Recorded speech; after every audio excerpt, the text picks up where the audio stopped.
Vidas no Ar, e hoje mais um programa para você, feito com muito carinho, sempre trazendo uma palavra de amor e fé e de informação para o seu dia a dia. E por falar nisso, hoje nós vamos conversar com o professor Rafael Cruz. Ele vai nos dar dicas de como blindar as nossas emoções para 2024. Fique comigo que está imperdível! E chegou a hora dos nossos beijinhos conectivos. E eles hoje vão para todas as mulheres fênix. E aproveito para deixar um Feliz Natal para cada uma delas. Vocês são especiais e renascem para a vida todos os dias.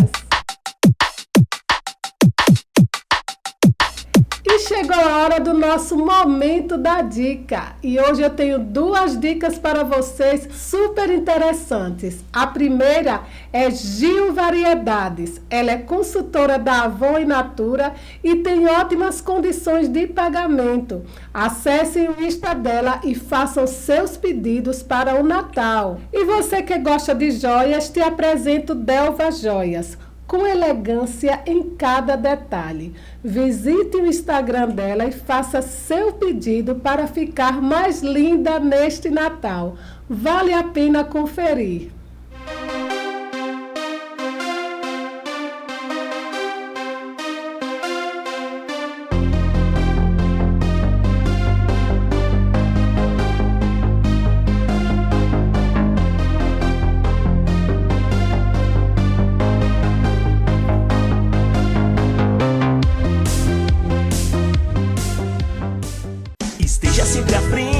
Alcance seus sonhos, estude pra ser o que você sempre quis. Faça uma grande escolha e tenha um futuro feliz. Venha pro certo e tenha um futuro feliz.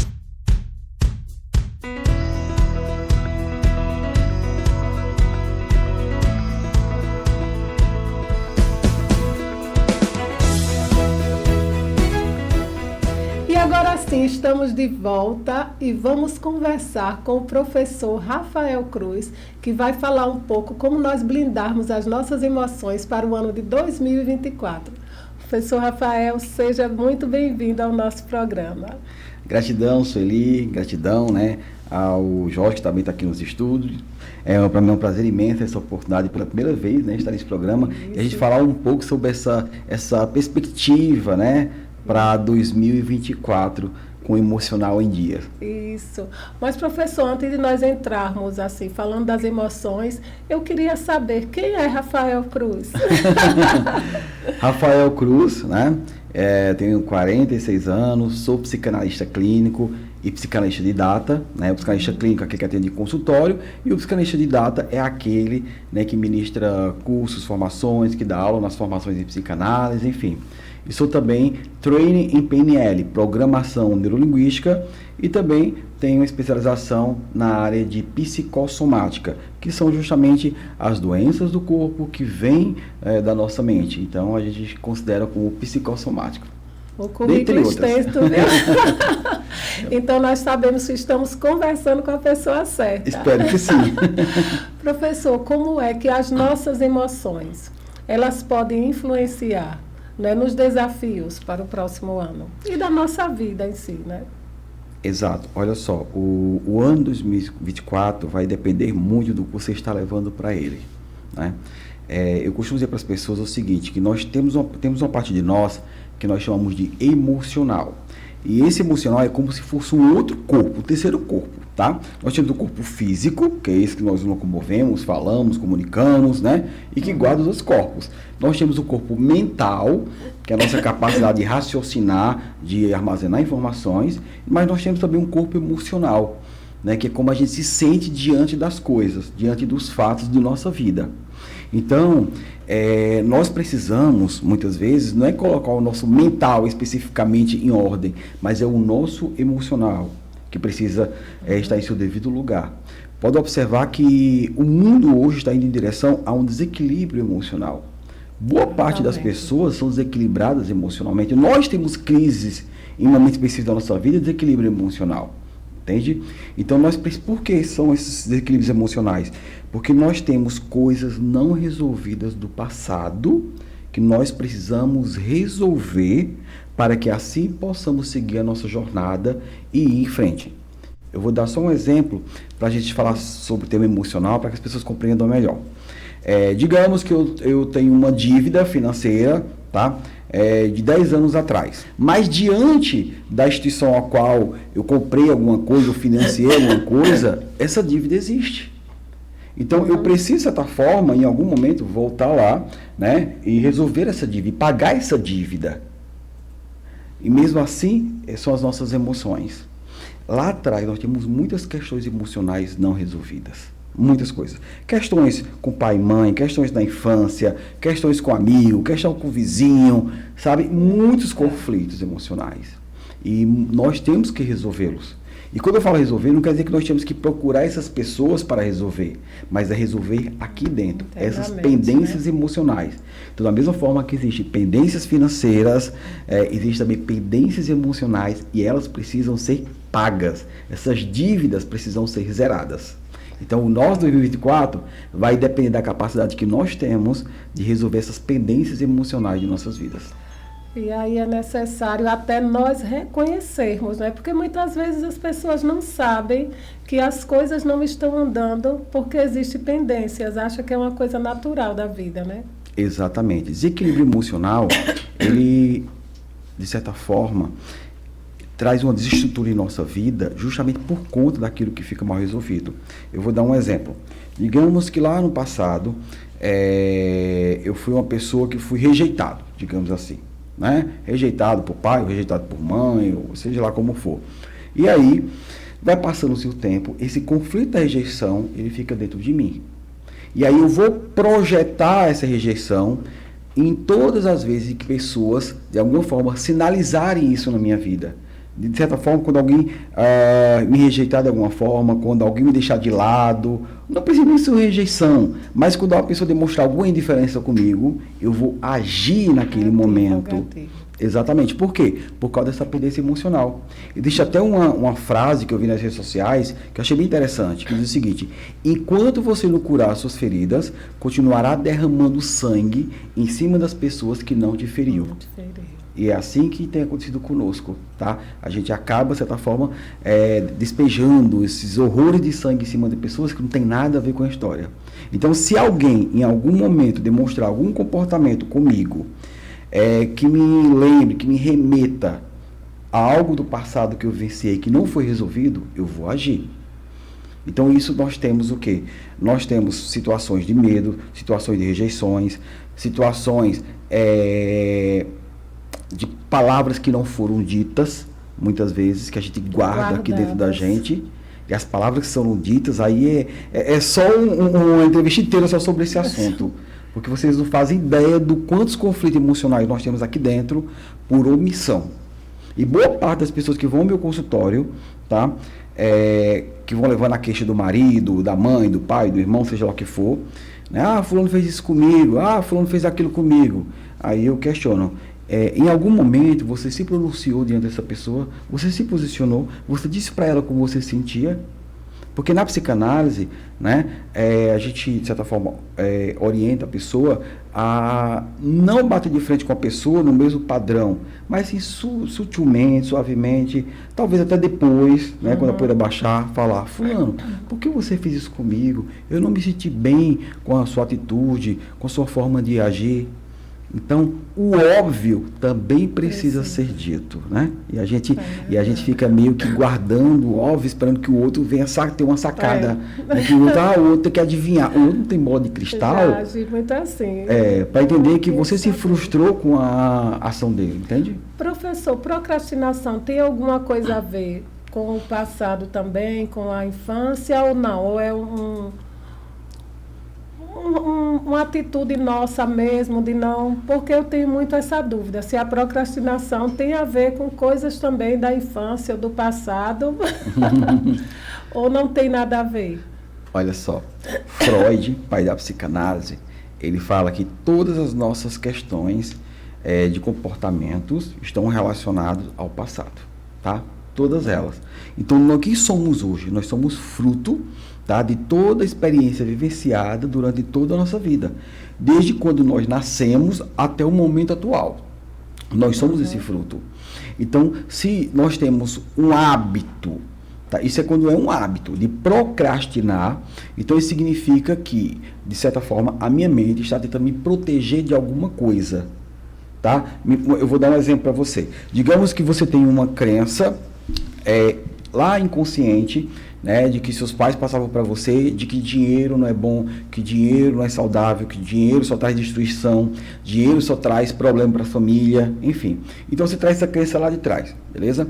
Então todas as vezes que você for se aproximando de uma prosperidade na tua vida, você vai procrastinando, deixando aquilo para depois, vai empurrando com a barriga.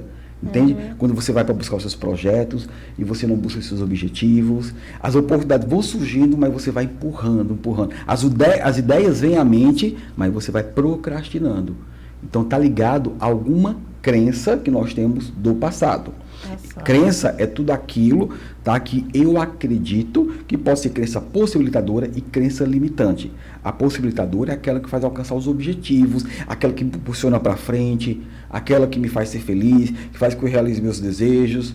E a limitante é aquela ideia que eu tenho na minha mente que me bloqueia, que diz que eu não sou capaz, que eu não sou bom o suficiente, que eu não vou alcançar meus objetivos.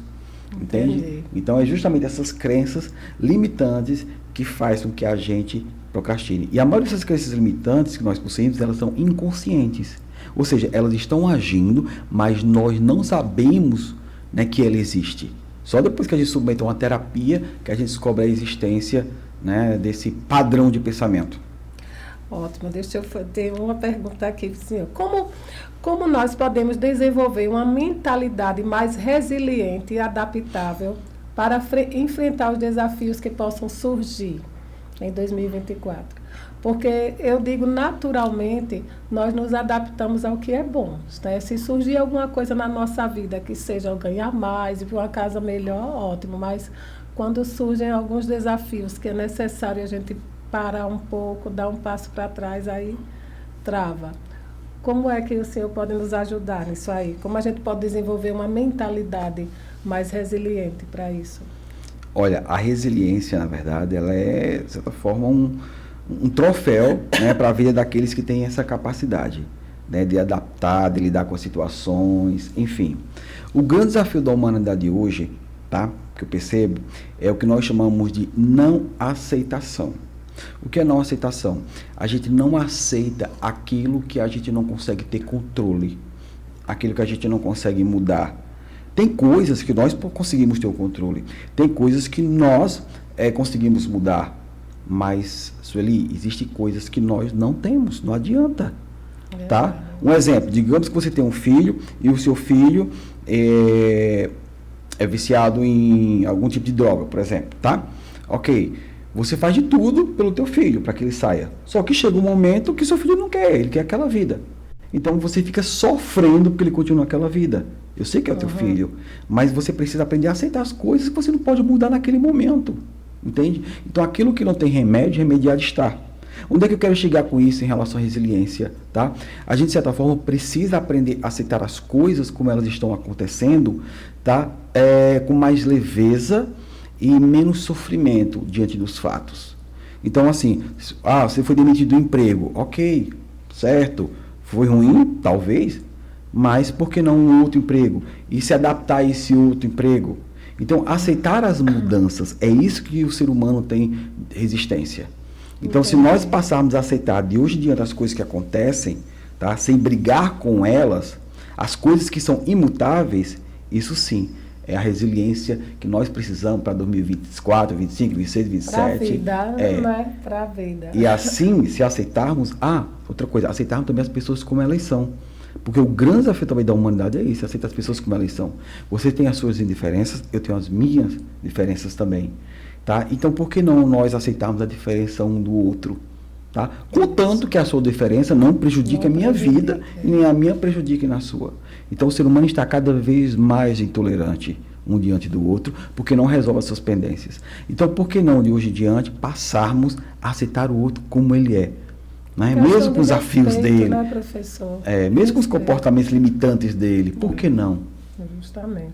Eu creio que isso é uma regra até do bom viver, não é? Porque quando a gente aceita o outro como ele é, a gente também se poupa, porque às vezes se perde muito tempo só falando mal. Mas fulano é assim, fulano não quer mudar, fulano cabeça dura, isso e aquilo. E isso, para mim, provoca uma energia negativa, né? A gente não fica bem quando só está proferindo coisas ruins. Né? Eu vejo por aí, né? Exatamente. Mas é isso mesmo, Felipe. Olha, existem dois processos de mudanças, tá?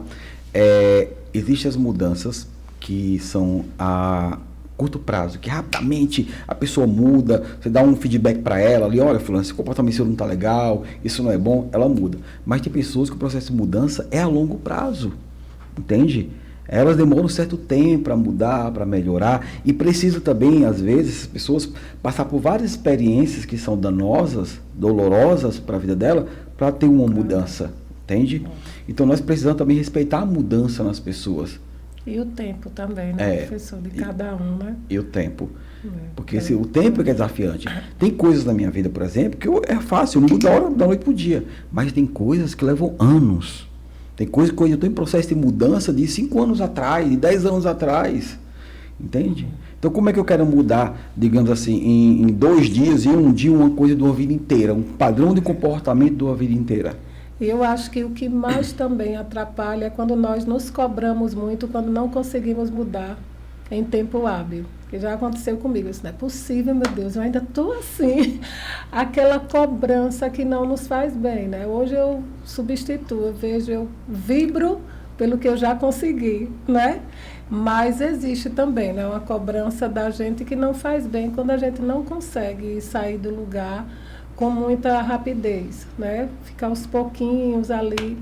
Isso também é uma coisa que a gente precisa trabalhar na mente para não se cobrar tanto. A teoria da aceitação também se encaixa aí. Ou seja, se não está conseguindo mudar rapidamente, aceita. É o que você tem para hoje, é isso. Lembra de uma coisa, você está fazendo o melhor que pode com a capacidade que você possui. Então aceita o fato de você não mudar rapidamente como outras pessoas. É o teu processo. Então compreenda o teu processo, aceita ele, tá? É o que você tem para hoje, você está fazendo o seu melhor, então segue em frente. O que você não pode é ficar se culpando diante disso. E você falou uma coisa interessante. Às vezes a gente também fica olhando o processo do outro, né? Quando a gente começa a se comparar, acabou. Porque nunca a gente se compara de quem está menor, a gente só se compara quem já está lá na frente. E aí provoca um certo sofrimento, né? Professor, quais são os benefícios de uma rotina de autocuidado emocional e quais atividades o senhor recomenda para a prática diária? Olha, em relação às rotinas, acho que a primeira rotina que eu acrescentaria, isso eu posso falar assim, com muita propriedade, que eu coloco em prática todos os dias, é o benefício da gratidão, tá? Então eu falo aqui diante de todas as pessoas que estão assistindo, né, que todas as noites, antes de dormir, tem um caderno que fica na cabeceira da minha cama e eu me coloco na condição de colocar ali 3 coisas, escrever 3 coisas, as quais eu sou grato, que aconteceu naquele dia. Das mínimas coisas às grandes coisas. Só que no início, né, eu tinha certa dificuldade, já faz 1 ano que eu estou nesse processo, né, escrevendo, eu tinha certa dificuldade de escrever isso, né, porque, caramba, não aconteceu nada de bom hoje, mas eu fui pegando coisas menores. E o que aconteceu? Hoje eu tenho mais de 3 coisas para agradecer. Todas as vezes, entende? Então, à noite sai de reflexão para essa gratidão. O ser humano está, de certa forma, cada vez mais ingrato diante da vida. Um exemplo, você está reclamando porque você come o arroz com ovo, porque está se comparando com o teu vizinho que come picanha na refeição dele. Isso. Entende? Mas você, em momento nenhum, você se comparou com aquele que não tem nada para comer. Não é verdade. Que você está saindo no lucro, entende? Então, a ingratidão do ser humano é que faz com que sua vida seja pior. Então, se eu puder resumir tudo, todo meu coração fala para vocês aqui que estão assistindo a gente, sabe, de tudo, em termos de hábito, seja mais grato, tá? Em vez de reclamar, desabafe, tá? Porque há uma diferença entre reclamação e desabafo. Porque reclamação é aquilo que você faz o tempo todo, a todos os momentos. E desabafar é quando você tira um momento específico para conversar com um amigo, com amigas, e olha, eu não estou bem, eu não estou legal, sabe? As coisas na minha vida, aconteceu isso, estou me sentindo injustiçado, sabe? Enfim, então essa é a diferença. E o ser humano hoje vive mais na reclamação do que na gratidão. Imagine se você fosse ter amanhã somente o que você agradeceu hoje. Como seria a vida? Ótima essa análise, viu? Muito bom mesmo. Eu acho que a gratidão, eu digo assim, que a gratidão abre portas, mas é algo que tem que ser treinado. Tem que ter prática. Tem que ter prática. Essa do caderninho eu não fazia, vou começar. E assim, professor, nós estamos falando da psicanálise, né? Das emoções. E como a psicanálise pode ajudar diretamente no processo das emoções, na vida das pessoas? Certo. Olha, nós temos assim um advento, né, da psicanálise, deixada por Freud, pai da psicanálise, né, que é a capacidade que nós temos de olhar para o nosso passado, ver todas as dívidas emocionais, que eu falei agora há pouco, pegar apenas uma delas por vez e resolver. Então, digamos que eu tenho uma questão mal resolvida, bora lá, de um casamento, tá? Que eu já me separei, do divórcio, enfim, então é uma questão mal resolvida, que está aqui dentro. Que aí eu guardo mágoa dessa pessoa, guardo conflito, e por conta disso eu tenho resistência de me relacionar com outras pessoas, de estar em novos relacionamentos. Então eu guardo isso. Então a psicanálise, ela faz com que você olhe para isso agora, somente para o casamento, naquele momento, pelo menos naquela sessão, durante aquele atendimento, e vamos ver agora os dois lados da moeda. Por que os dois lados da moeda? A grande questão de você desabafar para o seu melhor amigo e desabafar para um psicanalista é que o psicanalista, ele é imparcial, ou seja, ele não está nem do seu lado e nem do lado da outra pessoa, tá? Agora, para o seu melhor amigo, ele vai estar do lado de quem? Do seu lado. Então ele vai dizer, você está certo mesmo, realmente a pessoa errou. É a única opção que ele tem, porque se ficar contra, perdeu a amizade. Perdeu a amizade, exatamente. Então, a imparcialidade do profissional da psicanálise é que é maravilhoso. Então, o que é que ele vai fazer? Ele vai ver, tá, beleza, você está trazendo essa queixa da tua ex-mulher, tá? Que ela fez isso com você, fez aquilo, tal. Beleza. Mas o que foi que você fez para que ela agisse dessa forma? Quais foram os teus comportamentos, tá? Para que ela viesse, de certa forma, se revoltar com você, né? E tirar tudo de você, ou ter feito isso com você. Então, vamos olhar um pouquinho para o lado dela agora. Por quê? Porque diante de um conflito, as duas partes têm responsabilidades. Nem que seja a responsabilidade de você ter escolhido ela para se casar. Ou ele, né? Nem que seja responsabilidade. Até porque, uma coisa que eu sempre falo para os pacientes, é que todas as pessoas sinalizam quem são, mas nós ignoramos os sinais. Então, quando você fala, me relacionei tanto tempo com essa pessoa, e depois ela me decepcionou, ela fez isso comigo, então, ela já sinalizava isso para você, mas você ignorou. Mas na paixão, apaixonado a gente não cega, vê, né? A gente acha tudo lindo, maravilhoso, né? Pois é. Mas tem coisas que ficam escondidas, professor. Deixa eu dar só um exemplo para você ver o que é ignorar os sinais. Eu, por exemplo, tenho uma amiga que há muitos anos atrás me contou o seguinte, ela disse, Rafael, o meu marido fez uma encomenda de um material de construção, né, que a gente estava em reforma, e aí ele ligou para mim e disse, amor, esse material vai chegar em casa, então receba aí, tá bom? Ela, ok. E aí, quando chegou esse material de construção, né, o pessoal da loja colocaram lá, era cerâmica, era saco de cimento, um bocado de coisa. Tranquilo, beleza. Ela foi, em seguida, depois que o pessoal saíram, ela ligou para o marido e falou, amor, já chegou o material, mas eu estou observando aqui que tem coisa a mais, tá? Além daquilo que a gente tinha pedido. É isso mesmo? Você pediu mais alguma coisa? Ele disse, não, era só isso mesmo. Aí ele falou, mas se eles trouxeram, deixa aí mesmo. Aí ela veio falar comigo e disse, Rafael, tá errado isso. Mesmo que a Casa de Material de Construção tenha entregado algo a mais, aquilo não é meu, não é nosso, é deles. A minha responsabilidade é devolver. Então, ou seja, esse esposo dela, esse marido, né, que estão separados já sinalizava quem ele era em termos de honestidade, entende? Isso. Por isso que eu digo, estejam atentos às sinalizações, porque elas são sutis. É verdade. Está menos apaixonada, mais consciente, né? Para não misturar as coisas. Porque aí depois a gente fica reclamando que não sabia e tudo, mas você falou, tem total razão. Os sinais, eles acontecem no dia a dia, não só com relacionamento, como com amizades, né? E outras coisas, só que a depender do tipo de relacionamento, a gente deixa passar para não criar um estresse, porque gosta, e depois a conta chega, né? Eu acabei de falar estresse, professor, eu queria saber como a gente pode fazer, porque não dá para viver sem estresse, né? Como pode fazer para aprender a lidar com o estresse no dia a dia? Olha, existem várias formas, tá, de comportamentos que nós podemos lidar com o estresse. Primeiramente, é compreender por que aquilo está acontecendo.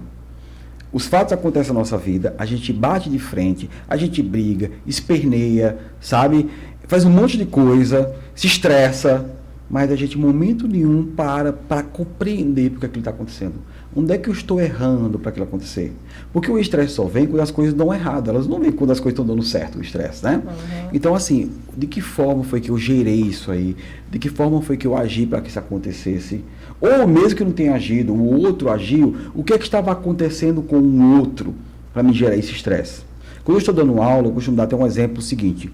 Digamos que eu chego ao meu consultório e lá, minha secretária estava lá e ela me trata super mal naquele dia, sabe? Ela me trata mal, ela é grossa comigo, de alguma forma, enfim. E aí eu entro para minha sala e eu fico revoltado. Como é que ela agiu dessa forma comigo? Como é que ela fez isso comigo? Eu não merecia isso, você tratei ela tão bem, enfim.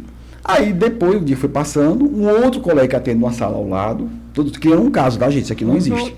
Um colega que atende uma sala ao lado, ele vai até a minha sala e diz, olha, você soube o que aconteceu com a secretária? Eu disse, aí eu falo, não soube não. Rapaz, esta noite, sabe, ela foi violentada pelo marido dela, ele deu uma surra nela, colocou ela para correr de casa, junto com o filho nos braços, e aí ela passou assim uma parte da noite na rua, até que ela conseguiu ir para casa de uma amiga, dormiu nessa casa da amiga, né? A amiga emprestou uma roupa para ela, e hoje de manhã ela veio trabalhar, mesmo com o desafio que ela venceu à madrugada. Então, o que é que significa? Isso significa que, a partir de agora, daquele momento, eu não vou mais ter essa angústia em relação a ela. Não vou ficar mais com esse estresse em relação a ela. Porque eu sei o que aconteceu. Então, a maioria dos estresses é porque a gente não sabe o que aconteceu, o que é que está por trás daquilo. Por trás daquele funcionário, por exemplo, um colega de trabalho, tá, que tomou alguma atitude indevida ali na empresa, né? Por trás daquela pessoa que não me pôde pagar o dinheiro que ele me devia. Então, se a gente entender o que está por trás das coisas, consequentemente, haverá mais compreensão, e quanto mais compreensão, menos estresse. Professor, eu já ouvi, inclusive, algumas pessoas falando assim, que não julgue alguém pelo comportamento, muitas vezes áspero que ela tem, porque você não sabe a criança que ela foi. Tem alguma coisa a ver? Tem uma ligação, sim, porque eu costumo dizer para as pessoas que sempre dentro de nós existe uma criança, tá? Existe uma criança, eu vou te falar qual é o maior desafio da humanidade, qual é a maior carência da humanidade, tá? A maior carência da humanidade é ser amado. E a gente traz isso desde a infância. Eu trabalho muito com essa questão da criança interior, porque essa criança interior, às vezes, ela vem cheia de traumas, cheia de revoltas, cheia de medos, mas ela vem principalmente com um sentimento de falta de amor muito grande. Tá? Acha que não foi amado pelo pai, acha que não foi amado pela mãe, acha que alguém não se importava com ela. Então vem uma criança ferida, entende? Então a gente passa a vida inteira, presta bem atenção, que isso é uma regra que se aplica a quase todos. Isso foi uma teoria muito de Melanie Klein, que foi uma psicanalista da época de Freud.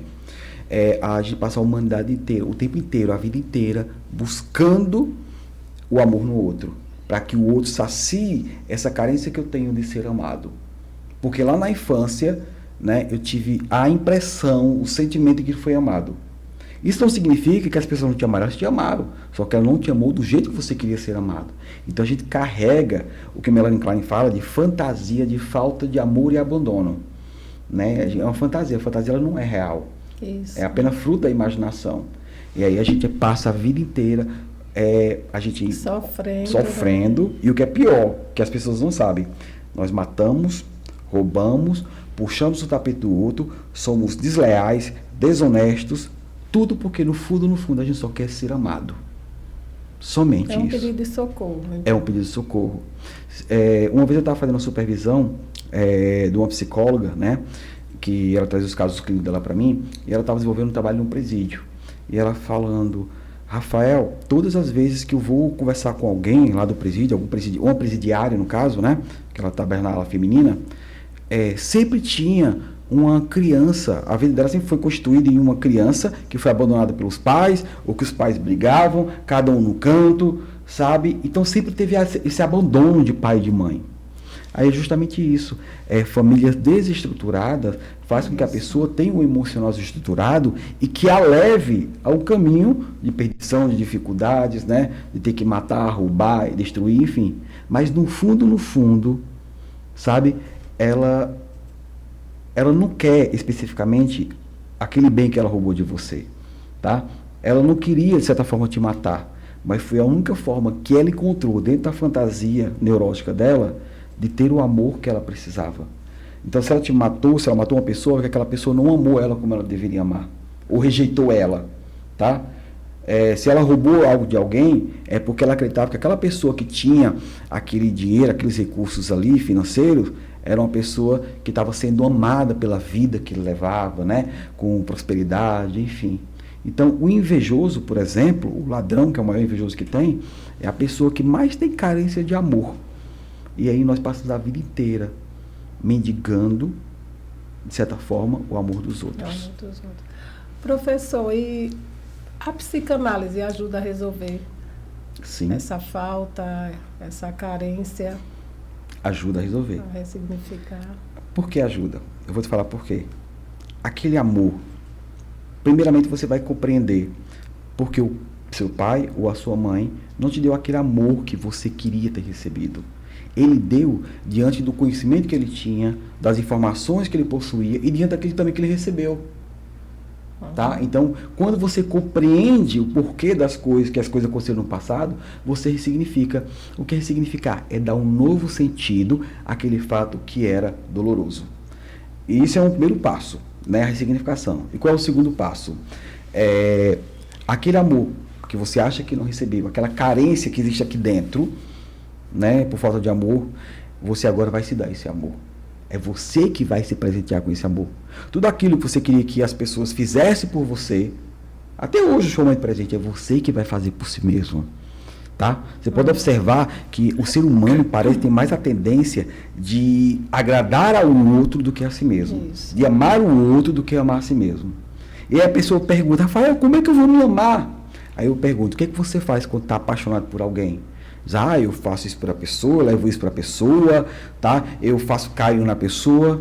Eu faço a mesma coisa por você, entende? Se leve para viajar, por exemplo, de vez em quando, vai curtir aquele momento. Para jantar, né? Para jantar fora, para fazer algo que te faça sentir bem. Compre um presente para você de vez em quando. Se passe tempo ouvindo músicas que você gosta. Entende? Porque tudo que você está fazendo na tua vida é em prol do outro, mas em prol de você que você está fazendo. Isto é amor próprio. E se o ser humano puder aprender esse amor, é fantástico. Tanto que eu estou numa fase da minha vida, eu tive várias fases da minha vida. Eu tive a fase que eu estava buscando status. Aí quando eu consegui o status, eu disse, caramba, isso aqui não preencheu meu vazio. Aí teve uma fase que eu busquei dinheiro, aí eu tive o dinheiro. Caramba, isso aqui não preencheu o meu vazio. Aí agora, já com meus 46 anos, eu descobri que eu não preciso nada disso para ser feliz. Eu preciso só me amar. Aí para eu amar Rafael, o que é que eu tenho que fazer? Aí eu vou para amar Rafael, para dar esse gostinho de amor para ele, eu vou dar uma volta com ele na praia, com fone de ouvido, ouvindo música, bem tranquilo, de boa, sabe? Olhando para o mar, sabe? Sem estresse. Para provar que eu amo Rafael, às vezes eu desmarco uma semana de trabalho e faço uma viagem. Que nem um dia desse eu estava aqui, aí eu estava já assim, cheio de trabalho, atolado, sabe? E eu disse, sabe uma coisa, eu não vou trabalhar amanhã não. Aí eu liguei para uma agência aqui, que faz excursão para esses cânions do Xingó. Fechei com eles, marquei todos os pacientes e presenteei Rafael, levei ele para passear. Entende? Aí renova, né? Já volta outro Rafael. Exatamente, é isso que é se amar. Enquanto tem pessoas que faz isso, mas não pelo outro. Leva o outro para passear, compra um presente para o outro, leva o outro para andar na praia, mas não faz nada por si mesmo.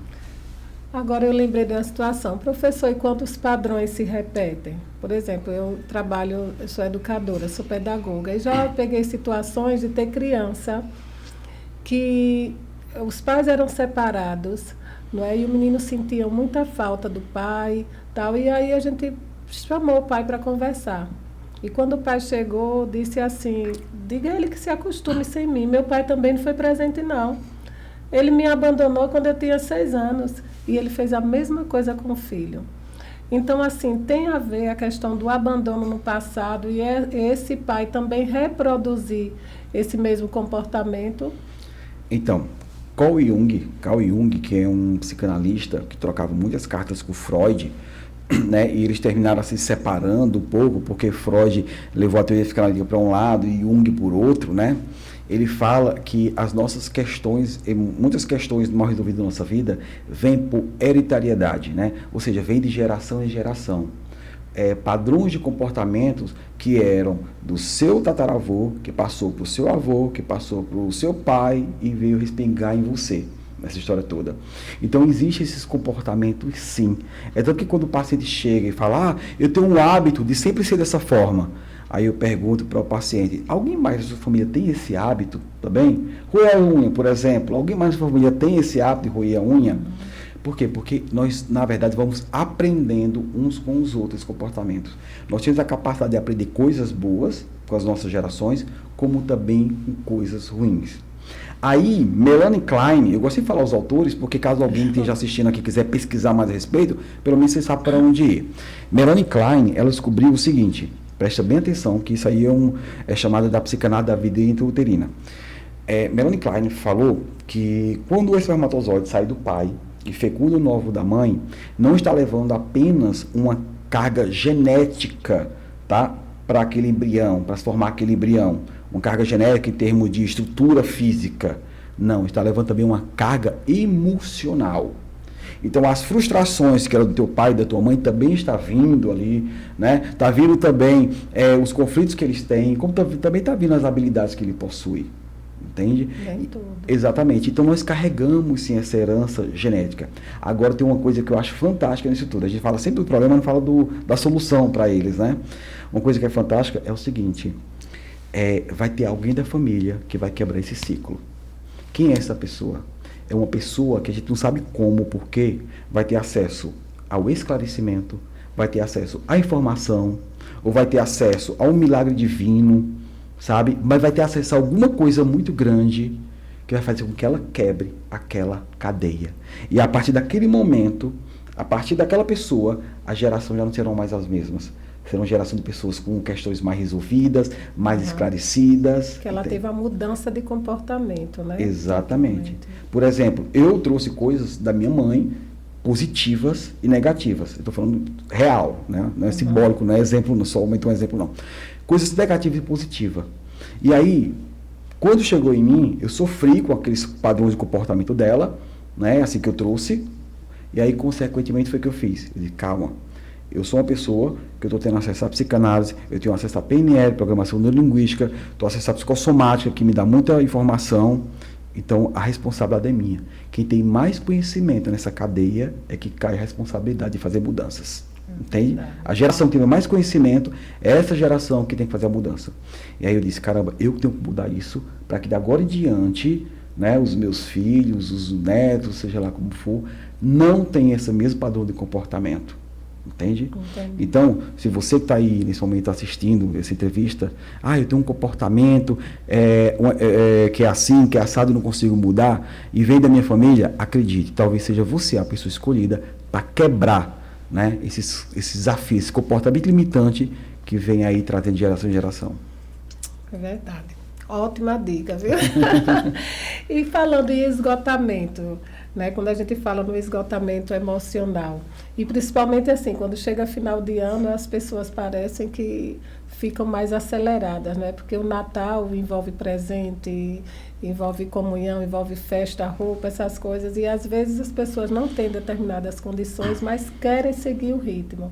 E aí entra em um esgotamento emocional. como é que a gente percebe que as pessoas estão começando a ter um esgotamento emocional, professor? E como ajudá-las? Eu falo para as pessoas que a humanidade hoje, ela vive no medo.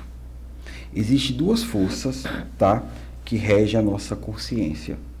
Existe o medo e existe o amor. E tudo aquilo que a gente faz, tá, que nos traz, que nos leva à depressão, à tristeza, ou à ansiedade, ou à angústia de alguma coisa, é porque nós fizemos motivado pelo medo. E tudo aquilo que nós fizemos, tá, com o coração, aquilo que a gente fez, de certa forma, com leveza, com tranquilidade, com sutilidade, então nós fizemos pelo amor. Só que a maioria das pessoas passa a vida inteira vivendo mais pelo medo do que pelo amor. Esse é o grande desafio da humanidade. E aí, o Natal, né, ele pode se tornar para muito como um momento, na verdade, de um medo.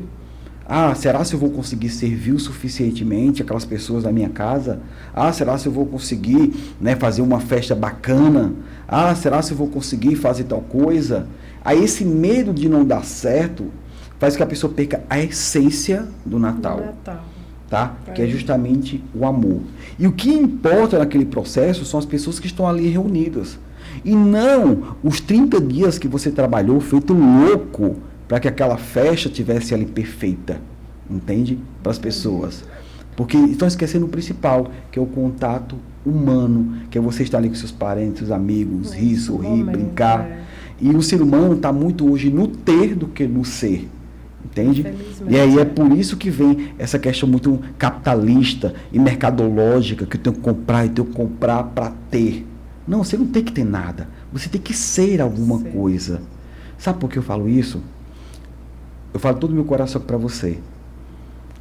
Na hora da tua morte, lá no final da tua vida, que você estiver lá no leito da morte, lá quietinho, sabe? Já para partir dessa para outra, tu não vai lembrar de casa que tu comprou, tu não vai lembrar do teu carro que você adquiriu, você não vai lembrar do dinheiro que tem na sua conta, mas você vai lembrar das pessoas que você ama. É isso. Aí é naquele momento que você vai descobrir o que realmente importa na tua vida. Mas você passou a vida inteira olhando para aquilo que não importava, tá? Que era o ter. E só na hora de morrer é que você vai dar de conta do ser. Eu ouvi uma entrevista dizendo que fizeram uma reportagem, uma pesquisa com pessoas já próximo da morte. E perguntaram justamente isso. O que é que elas mais se arrependiam? E foram unânimes em dizer que foi correr atrás justamente do dinheiro, da casa, e não valorizar ali a família, não valorizar as pessoas, que é quem realmente fica com a gente. Né? Então, exato. O arrependimento da maioria deles era isso. Exato. Né? Aí o pai e a mãe, né, fica escabelando pelo caminho para pagar a melhor escola pelo filho. E para isso trabalha assiduamente. Né? Trabalha feito louco para, de certa forma, dar a melhor roupa para o filho, dar o melhor brinquedo para o filho. Onde, na verdade, se for perguntar àquela criança o que ela quer, ela só quer tempo com o papai e mamãe brincando ali com eles. É somente isso que importa para ela. Entende? Então a gente fica empurrando coisas para o filho que ele não quer. É a gente que quer se realizar através dele. Isso. Ah, como eu não tive esses brinquedos, eu dou para o meu filho. Como eu não tive a condição de estudar em escola particular, eu pago a melhor escola para o seu filho. A fala é bem essa mesmo. Não é? A fala é bem mas essa. Mas alguém já perguntou para a criança o que ela quer? E tudo que ela quer, sabe o que é? É tempo de qualidade. O que é tempo de qualidade? Não é você, eu passo tempo com meu filho. Aí você bota seu filho aqui do seu lado, no sofá, e fica assistindo o jogo junto com ele, sendo que seu filho não quer ver aquilo. Você que está ao lado do teu filho, mas você não está presente com ele. Isso. O tempo de qualidade é fazer aquilo que seu filho gosta de fazer. Tá? Seja brincando com alguma coisa ali no chão, seja curtindo algum momento, assistindo um desenho animado que ele gosta. Isso é tempo de qualidade. Entende? Uhum. Aí o que acontece? Hoje nós estamos num momento em que os pais ficam muito afastados dos filhos quando criança, e aí depois que os filhos crescem, né? Aí ele fica, poxa, não sei porque meu filho não me visita, não sei porque meu filho me procura, eu estou aqui sozinho. Pô, você passou a vida inteira afastado do teu filho, colocando as culpas no trabalho, colocando as culpas que tem que dar o melhor para ele, e agora você quer que ele venha, se você acostumou a vida inteira sendo distante dele? Sabe? Então é assim que acontece. É bem por aí. E aí, professor, quando a gente fala em valorizar as coisas, né, as pessoas e não as coisas, e nesse final de ano eu digo assim, que geralmente a gente fala muito em perdão, não é? E é onde as pessoas ficam olhando assim, deixa eu ver, pedir desculpa para não entrar no novo, né, 2024 ruim. E aí eu te pergunto, qual o papel da autocompaixão e o perdão, tanto a nós quanto aos outros? Esse papel, ele pode desempenhar na construção de uma saúde emocional mais sólida, ou seja, o perdão e a autocompaixão, eles podem nos ajudar a ter uma saúde emocional melhor? Sueli, está tudo conectado. Tudo. Tudo uma coisa conectada sempre à outra para o seu desenvolvimento emocional diante dos fatos. Eu quero até aproveitar essa oportunidade e passar uma informação muito importante sobre perdão, tá? Muitas pessoas, né, isso acontece muito com, acho que, instituições religiosas, por exemplo, com muitas pessoas, enfim, né, que fala, você tem que perdoar, você tem que perdoar. Ah, mas você tem que perdoar. Você tem que perdoar coisa nenhuma. Você tem que saber o que primeiro? Compreender, para depois perdoar.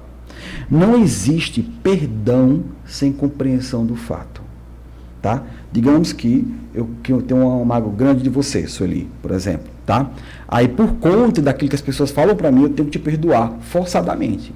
Mas aqui dentro não está perdoado. É da boca para fora, mas não está perdoado, que existe uma coisinha aqui dentro ainda. Então, para eu perdoar você genuinamente, eu tenho que entender por que Sueli agiu daquela forma comigo. Por que Sueli foi tão grossa comigo? Por que Sueli foi falsa comigo? Por que Sueli cometeu tal atrocidade comigo? Quando eu compreender, aí sim, agora eu posso perdoar de coração aberto. E não em cima, tá, de um imposicionamento por pessoas de que eu sou obrigado a perdoar. Não.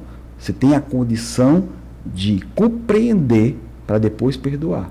Agora, você dizer que vai perdoar sem compreender, é você pegar a sujeira e botar por baixo do tapete. Uma hora ela vai explorar, uma hora ela vai sair aquela sujeira. Com certeza. É aquele negócio, tem que resolver, não é? Tem que resolver, não adianta, porque eu sempre digo, uma hora a conta chega e é pior. E ela vem com juros, com multa, e vem com tudo, é a bola de neve. Professor, e diante dessas informações todas, como nós podemos cultivar uma saúde emocional melhor para lidar com as incertezas de 2024, 2025, porque nós somos acostumados a ter assim, a segurança. Não, eu sei que eu vou estar sempre trabalhando, meus filhos assim. E com relação às incertezas, quando elas acontecem, não é? Como é que a gente pode treinar para continuar com a saúde emocional em dia? Para continuar com a vida emocional em dia e o emocional ali saudável, é justamente o que eu falei agora há pouco. Existem essas duas forças, tá, que regem a nossa mente, que é o amor e o medo. Então, aquilo que você está fazendo agora é porque você ama ou é porque você tem medo? Um exemplo, o trabalho que você está, a atividade profissional que você desenvolve, você faz aquilo porque você tem medo de ficar desempregado, tem medo de não ter o sustento, e aí por conta você se submete a fazer aquilo, ou é porque você ama aquilo, você gosta de fazer aquilo, você se sente bem fazendo aquilo? Entende? Só que tem coisa na nossa vida que a gente às vezes não tem direito de escolha. Mas por mais que a gente tenha direito de escolha, pelo menos você fica nesse processo de mudança. Sair do medo para o amor. Por exemplo, a pessoa que você se relaciona. Você está com aquela pessoa porque você ama ela como ela é. Ou porque você tem medo de ficar sozinho, de não ter ninguém do teu lado, de chegar ao final da sua vida e não ter quem cuide de você. Ou não ter ninguém para resolver suas coisas, ou para ajudar a pagar as contas. Entende? Conveniência. Exatamente, por conveniência.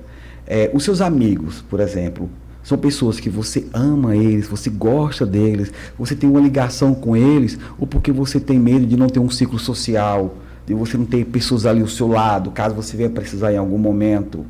Entende? Então a humanidade hoje está conduzindo a sua vida no medo, em vez do amor. Tá? Tem muitas coisas que eu faço na minha vida por medo. Mas qual a diferença? É que eu procuro cada vez mais sair um pouco das coisas do medo e ir para as coisas do amor. Entende? O carro que você compra, por exemplo, que você tem. Aquele carro, você comprou ele por conta do seu medo do que as pessoas vão achar de você, então você tem que ter um carro caríssimo, e aí tem que pagar prestações altíssimas para provar para o outro quanto você é bom, ou é um carro porque você ama ter o seu conforto e você quer simplesmente sair para onde você quiser e paga um carro de acordo com suas condições. Entende? Então o mundo está girando em torno do medo. Então, se eu puder deixar uma mensagem para você em 2024, viva mais no amor do que no medo. Tá? O medo, ele deixa você cada vez mais amargurado. O medo deixa você mais cheio de estresse, mais conflito, mais depressão. E quanto ao amor, ele liberta você. Então, seja o que você venha fazer de hoje em dia na tua vida, faça por amor, tá? Mas não entre no medo. Porque às vezes quando a gente entra no medo, é uma cilada muito grande e a gente passa a vida inteira gastando energia para manter aquilo que a gente está conquistando pelo medo. Ótimo. Professor, estamos chegando ao final e a gente nem percebe, né? Porque o papo está tão bom. E eu queria, assim, que agora o senhor falasse mais da psicanálise. Não é? Que nós aqui falamos sobre blindar as nossas emoções, Isso, sobre como psicanálise, lidar, PNL também, né? Que PNL, isso. Então, assim, quais as terapias que podem ajudar, certo, a pessoa que quer ter uma mentalidade melhor, na construção de uma mentalidade melhor, de uma vida melhor?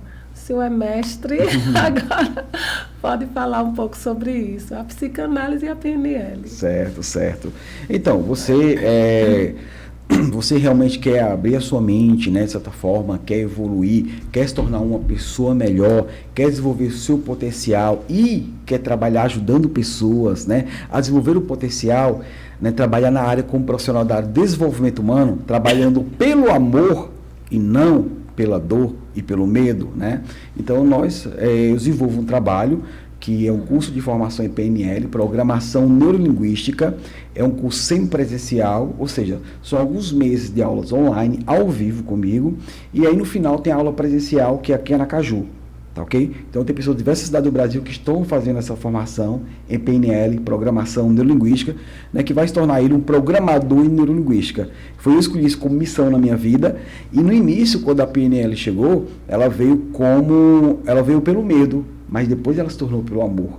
É isso que é interessante. Hoje eu trabalho assim nessa área com muito amor no coração. Entende? Então, da mesma forma também, eu atendo como psicanalista em consultório, né? Eu atendo pessoas tanto online também como presencial, desenvolvo trabalho ajudando pessoas a resolver os seus conflitos, né, fazer com que elas entendam o que tem de pendência na vida dela, de dívidas emocionais que precisam ser pagas, né, aqui dentro dela, para que ela possa ter uma vida mais tranquila, mais saudável e mais resolvida emocionalmente. Ótimo. Então, assim, professor, eu fazendo um curso de PNL, eu estou apta a quê depois desse curso? Eu posso trabalhar em consultório? Como é? Então, não, a formação em PNL, Programação Neurolinguística, ela habilita você, né, a trabalhar como profissional da área de desenvolvimento humano, sendo um programador em neurolinguística. Certo. Então, você vai poder atuar com empresas, dar treinamentos para a empresa, dar consultorias para empresas, mentorias para pessoas que querem atingir um objetivo na vida. O profissional da PNL não é um profissional da área de saúde mental, tá? Uhum. Ele é um profissional da área de desenvolvimento humano e desenvolvimento profissional. Agora, já o psicanalista, ele é da área de saúde mental, o que é diferente, entende? Então, com a PNL, você pode também ministrar treinamentos, pode ministrar cursos, habilita você também a escrever livros da área de desenvolvimento humano. Enfim, são várias coisas, tem muita coisa que você pode fazer com a programação neurolinguística. Que bom. Professor, eu agradeço, a sua participação. Foi maravilhosa, muito informativa, né? E como nós estamos nesse final de semana, já vai ser o Natal no domingo, eu queria que o senhor deixasse uma palavra para as pessoas que estão em casa, de motivação, uma palavra para que um 2024 melhor, encerrando o nosso programa. Gratidão, Sueli, gratidão aqui o Jorge, está aqui nos estúdios, valeu por tudo, por esse momento. E a palavra que eu deixo para vocês é o seguinte: eu acredito que você seja um milagre, que haja algo incrível em você, independentemente do que tenha acontecido em sua vida, independentemente dos desafios que você possa ter, há algo dentro de você, há uma força dentro de você que é maior que o mundo, que poderá emergir e que poderá tomar conta da sua vida se você se permitir. Então, trabalhe nesse ano de 2024, né? E aproveite também já o Natal, né, desse ano 2023, a curtir a tua família, como se aquele fosse o último Natal. Porque a vida, ela está no presente. A vida, na verdade, não acontece no passado e nem vai acontecer no futuro. Ela é naquele momento. Então, naquele dia 24, à noite, na hora de passar para o Natal, esteja com as pessoas que vocês mais amam e usufrua daquele momento. Ame, declare que ama aquelas pessoas, abrace pessoas, porque eu vou te falar uma coisa, no final da vida, a gente vai descobrir que é isso que realmente importa, no final de tudo.